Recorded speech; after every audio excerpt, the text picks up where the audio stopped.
Garaže naujas pacientas. Šį mėnesį jau 5 KTM Duke 390 motociklas. Reguliuosim vožtuvus. Parodžiu, kaip viskas seksis. Žiūrim.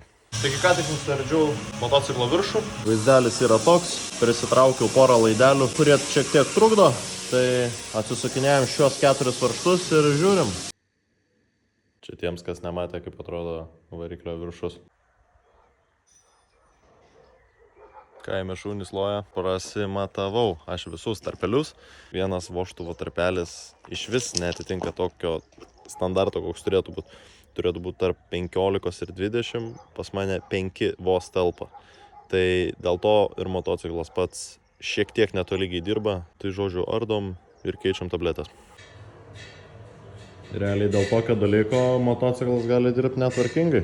Pačio proceso aš nerodau iš tikrųjų, kaip aš viską darau, nes tiesiog ir taip pačiam yra ką veikti.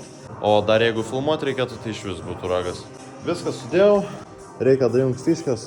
Dabar vožtuvai yra reguliuoti tvarkingai, viskas yra pagal gamintoją. Gaila, neturiu nufilmavęs video, bet motociklas šiek tiek trukčiojo, kai buvo užkurtas. Nes tolygiai labai dirbo, dabar viskas labai tvarkingai dirba ir paruoštas motociklas klientui.